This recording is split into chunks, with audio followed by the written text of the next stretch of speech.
이번 시간은 지난 시간에 이어서 이제 MPLS VPN 이 서비스에 대한 개념과 아키텍처, 서비스 아키텍처에 대해서 간단히 설명을 드리겠습니다. 다음 시간부터 이제 상세히 테크니컬한 기술적인 내용을 이해하기 전에 이제 간단한 MPLS VPN만의 이제 어떤 그 서비스를 위한 용어들이 있거든요. 용어들에 대해서 좀 설명을 드리고 이제 말씀을 드리겠습니다. MPLS VPN망은 일단 사업자의 망 기반의 VPN 서비스다. 전용회선 서비스다라고 이해하시면 될 것 같아요. 그와 이제 대별되는 게 이제 사용자들, 기업들이 실제 IPsec 프로토콜을 지원하는 장비를 놓고 인터넷 망을 실제 어떤 트랜스포트 레이어로 사용해서 VPN을 구성하는 형태가 있다라고 말씀드렸죠. MPLS VPN은 특정 사업자가 하나의 사업자예요. 하나의 사업자가 다수의 기업들한테 전용선 서비스를 제공하기 위해서 사용하는 기술을 기반의 서비스다. 전용선 서비스다라고 이해하시면 될 것 같아요. 이 사업자의 망은 그림을 보면서 설명을 드리면 이 사업자의 망 내부는 다수의 기업들이 이 그림에도 지금 커스터머 A하고 커스터머 B 사업장이 두 개로 나눠져 있죠. 쉐어하는 형태입니다. 그래서 인터넷망과 비슷하고요. 쉐어한다는 관점에서 보면, 그리고 이제 하나의 사업 이제 고객사 커스터머 A를 기준으로 볼 때 사이트 A와 사이트 2가 이제 라우터를 사업장에 가지고 있고 지리적으로 이제 멀리 떨어져 있는 사업장이죠.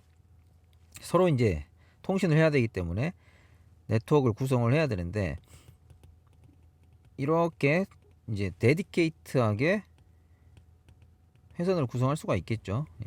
특정한 밴드위스를 가지고 그렇게 구성하는 거와 대별되게 이 커스터머 엣지가 사업자의 MPLS망의 프로바이더 엣지 라우터라는 장비에 연결을 하게 되고요. 회선을, 전용 회선을. 이때 이제 사용하는 이유가 이 프로바이더 엣지 라우터들이 이 사업자가 다수의 고객들한테 서비스를 하기 위해서 이제 지리적으로 분산돼서 이런 서비스 팝이 구성되어 있죠.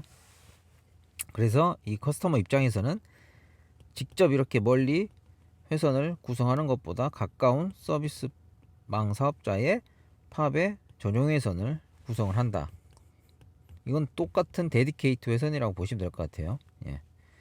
그래서 비용적으로, 물리적으로 이제 멀리 회선비라는 게 이제 장거리일수록, 그리고 밴드위스가 높을수록 비용이 올라간다고 말씀드렸는데, 가까운 사업자의 팝까지만 회선을 구성하고 이 망, 사업자의 백본망을 쉐어하면서 기존의 데디케이트한 회선보다 좀 더 저렴하게 전용선 서비스를 제공할 수 있다라는 장점이 있다라고 지난 시간에 말씀을 드렸죠. 그리고 또 하나, 데디케이트 회선하고 다르게 이 고객 입장에서는 멀티 사업장 간 통신이 바로 가능합니다. 그래서 1대1 전용선 대비 좀 더 효율적으로 망을 구성할 수가 있겠죠. 여기서는 지금 이 커스터머 A 입장에서는 사업장이 2개밖에 표시가 안 되는데 3개, 4개가 이 하나의 사업자의 MPLS VPN망에 서비스를 받고 있다라고 하면 P를 하나 더 그려볼게요. 여기 P라고 하고,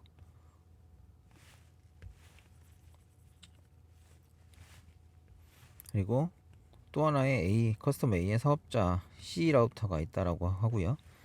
이렇게 구성이 돼 있으면 직접 이 쉐어드 각각의 사업장이 이 서비스 사업자의 가까운 팝의 프로바이더 엣지의 전용선만 구성을 하게 되면 이 3개의 사업장 간의 통신이 상호 가능한 형태가 된다라고 이해하시면 될 것 같아요.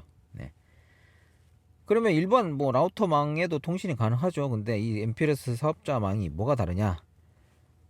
아까 말씀드렸다시피 VPN이라는 서비스라는 게 가상의 사설망 형태로 통신을 한다, 제공한다, 서비스를 할 수 있다라고 말씀드렸는데, 커스터머 A 입장에서는 통신이 가능하고, 커스터머 B 관점에서 볼까요? 커스터머 B도 이 망에 연결이 되어 있다라고 하면 상호 통신이 A하고 B 사업장 간의 일반 라우터 망인 경우는 통신이 가능한 형태가 되겠죠.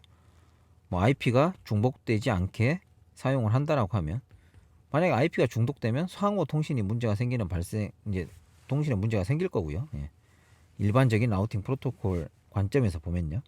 근데 MPLS VPN망에서는 그래서 이 두 개의 고객사, 뭐 고객사별로 독자망을 제공해 줘야 되기 때문에 마치 전용선을 구성한 것처럼 이 망 내에서는 이 두 고객사의 그림에 보이시는 커스텀 A와 B 간의 라우팅이 완전히 분리돼서 상호 통신이 안 되는 형태로 서비스가 제공이 가능해야 되겠죠. 이 부분이 MPLS VPN만의 이제 특징이라고 이해하시면 편할 것 같아요. 뭐 여기서 간단히 이제 동작 원리에 대해서, 이게 레가시한 입장하고 MPLS 망에 대해서 뒤에 이제 상세히 설명을 드리겠지만, 간단히 기본적인 라우터의 동작 원리에 대해서 먼저 이해를 해볼게요. 예.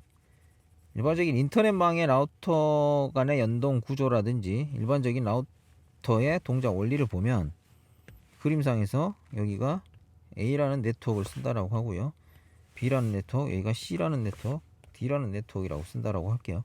그리고 여기가 일반적인 라우터망이다 라고 하면, A라는 정보가 여기 있다라고 이 C가 이 P한테 전달을 해 주겠죠. 그래서 이 P가 다른 라우터들한테 다 전파를 할 거고요. 이게 라우팅 프로토콜이 하는 일이죠.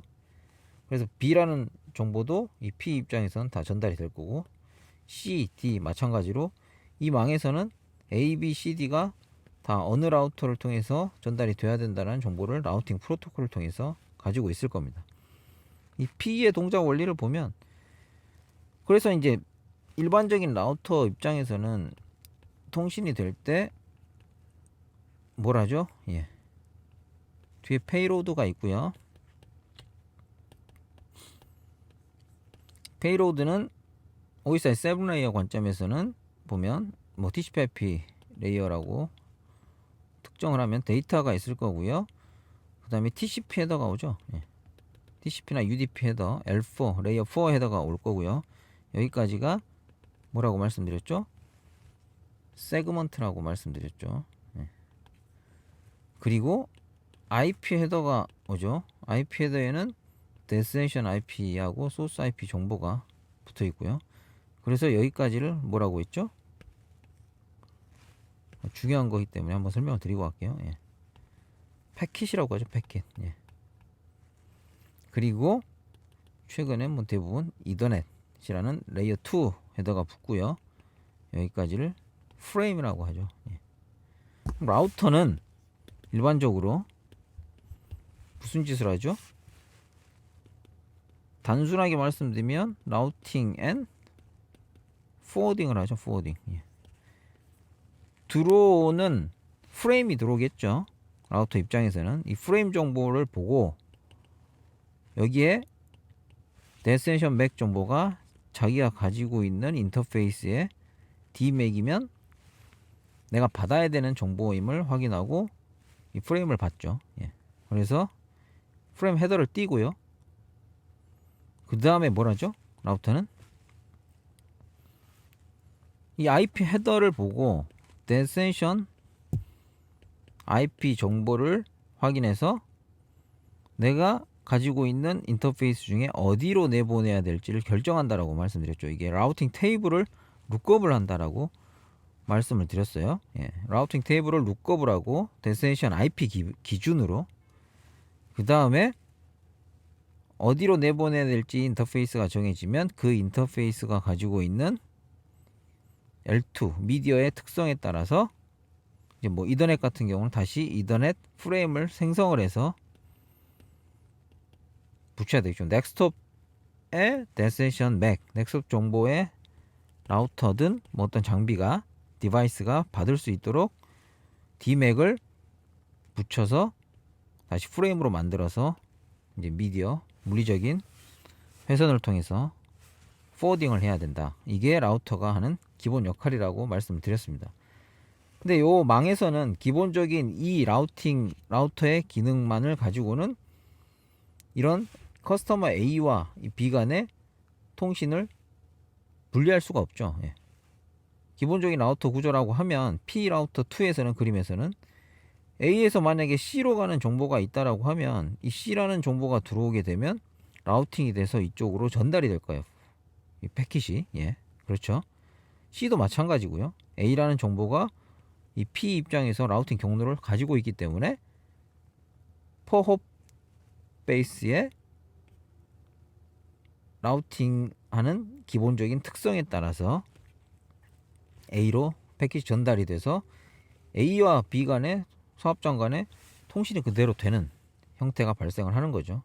그 관점이 MPLS VPN이라는 어떤 기술을 통해서 이제 라우팅 도메인이 분리가 되고 상호 이 P 라우터가 라우팅 도메인을 분리하고 실제 각 고객사에 들어오는 IP 정보를 패킷의 IP 정보를 룩업을 한 다음에 내가 어디로 내보내야 될지 그 정보가 어디에 있다는 걸 확인해서 IP 룩업이 중간에서 되지 않도록 어떤 레이블을 통해서 이 망 내에서는 포워딩이 될 수 있도록 하는 기술이 MPLS VPN의 기술이다 라고 이해하시면 편할 것 같습니다. 뒤에 상세히 설명을 드릴게요. 네.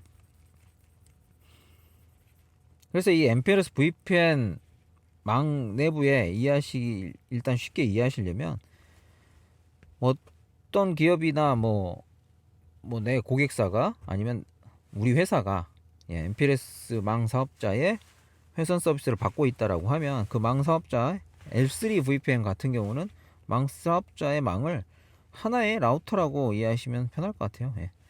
그래서 나의 사업장이 MPLS 망 사업자의 큰 라우터에 특정 인터페이스에 연결이 되어 있고 이 망 내의 통신을 통해서 내가 다른 사업장의 IP들 정보를 교환할 수가 있다 라고 이해하시면 될 것 같고요.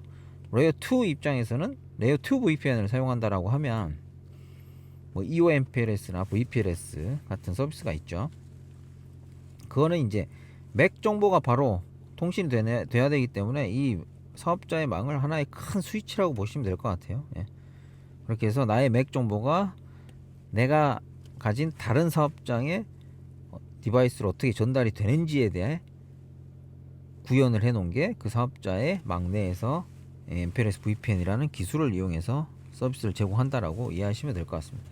뒤에 하나씩 살펴보도록 하겠습니다.